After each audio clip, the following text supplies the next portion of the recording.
Nigeria is under attack right now. The United States is literally threatening to invade the country. Question is why?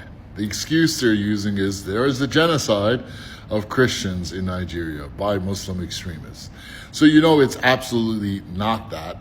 It's always the exact opposite of that. Meaning it's probably mostly Muslims who are being genocided by CIA and Mossad, especially funded terrorist groups. These people are not Muslims. They're about as Muslim as ISIS. The Israeli intelligence service is Muslim. Don't believe the lies. It's a massive psyop. Why? Because America wants a base in Port Harcourt in Nigeria. Because Dangote, Nigeria's richest man, has just set up an oil refinery. Nigeria's first in a long time that will actually refine Nigeria's oil for them. With the way it's been happening for the past few decades is that Nigeria will pull the oil out of the ground, send it over to America, they'll refine it and sell it back to the Nigerians at 3 times the price. That's basically economic and industrial humiliation and slavery. Now they're breaking away from that. And America's like, well, can't let them do that. Got to go in there, get our base in there, take over the whole country. And that's where all this is coming from. And the vast majority of these voices online screaming that there's a genocide of Christians, these are all paid shills and bots. This is the course. They want us to look at this instead of seeing the genocide happening in Gaza. And by the way, it's by the same people bombing Gaza, the same people funding Sudan's genocide, are the same people that want to invade Nigeria, and they ain't Christians and they ain't Muslims. Everyone knows the truth. Everyone with a brain.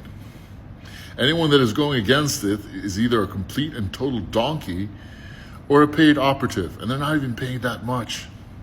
It's sad and pathetic. This is Nigeria's time to emerge as a superpower.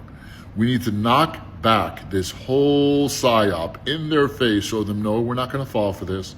Stay out of our country. And guess what? They're going to give up.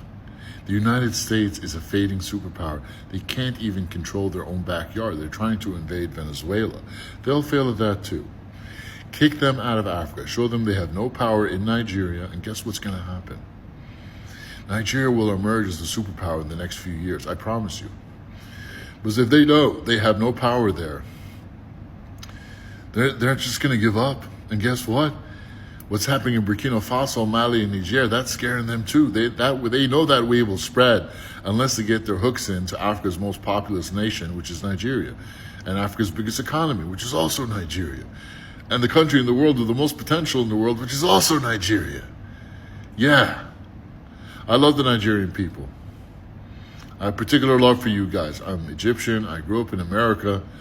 And America and Egypt and Nigeria are actually all quite very similar. The dark forces out there, those Jewish bankers, have really decimated all 3 countries to make sure that the people are ignorant, don't know what's going on, and falling for psyop after psyop after psyop. But yet, America's lost, and Egypt is too close to Israel for us to really do anything. But Nigeria has a chance, and we have to take that chance. Speak out the truth strongly, especially if you're a young person. Let's call it to their face. There is no Christian genocide in Nigeria. It's another psyop like Bring Back Our Girls and 9/11 and all this rubbish. Are people being killed? Yeah, there are people being killed, but by whom? And who's funding them? They ain't Muslims, folks. Speak out the truth. Stand united. It's Christians and Muslims united against this evil. And Africa will emerge as a supercontinent in the next 10 years. I promise you. We are so close, and we are being tested now. Let's pass the test. I love you.